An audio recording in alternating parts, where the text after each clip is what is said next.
In the vast, silent expanse of the cosmos, I found myself on planet X1, a world teetering on the brink of a food crisis. As a xenobotanist, I was part of a diplomatic mission, but our efforts were stalled. The dominant species, the formidable Grolacs, were proud warriors. They were polite but distant, and negotiations were going nowhere. The real problem, however, lay with their young. The Grolac cubs were notoriously picky eaters, and their refusal to eat the planet's nutrient-rich but bland flora was causing widespread malnutrition. The adults were worried, and their stress was a palpable barrier to any diplomatic progress.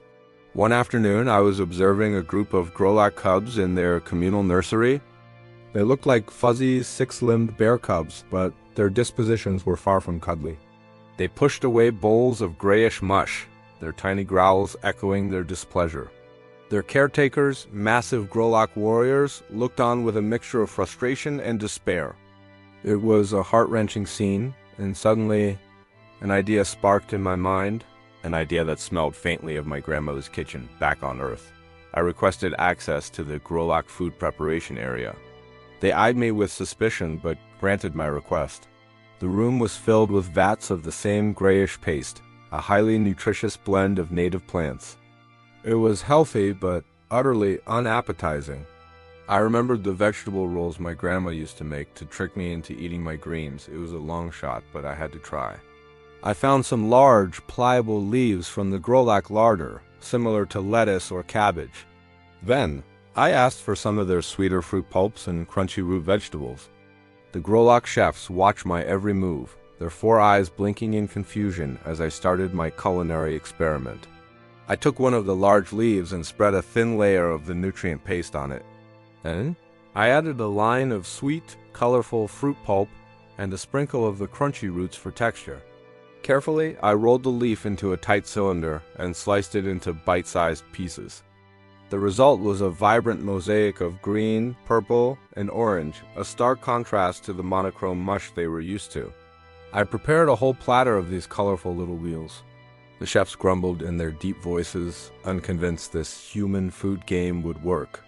With my platter of what I dubbed starlight rolls, I walked back to the nursery. The air was thick with tension. I knelt down, placing the platter on the floor. At first, the cubs ignored me, still sulking. Then, one curious little cub toddled over. It sniffed at a roll, its tiny nose twitching. It nudged the roll with its snout, then tentatively took a small bite. Its large, dark eyes widened in surprise. It let out a series of happy chirps I'd never heard before, and quickly devoured the rest of the piece. That little chirp was like a starting pistol. Suddenly, all the other cubs swarmed the platter. They gobbled up the starlight rolls with an enthusiasm I hadn't thought possible. The sounds of tiny growls were replaced by joyful squeaks and chirps. The caretaker warriors stared, their massive jaws slightly agape. One of them picked up a leftover roll, examined it, and hesitantly took a bite himself. His expression mirrored that of the cub's pure, unadulterated surprise, followed by a low rumble of approval.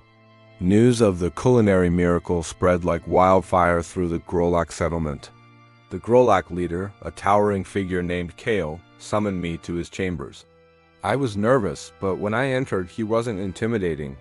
He was holding a half-eaten starlight roll. He told me that for generations they had struggled with their young's nutrition. They focused so much on pure function and efficiency that they had forgotten the simple joy of eating. My simple vegetable roll hadn't just fed their children. It had shown them a new perspective. That evening, the Grolacs hosted a feast. But instead of bowls of gray paste, there were massive platters of starlight rolls, prepared by the Grolac warriors themselves, who were now eager students of my technique. The atmosphere was completely transformed.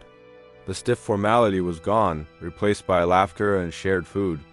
We weren't just diplomats and aliens anymore. We were friends sharing a meal. The diplomatic talks resumed the next day, and we made more progress in a single hour than we had in the past month. Sometimes the greatest solutions aren't found in complex treaties or advanced technology.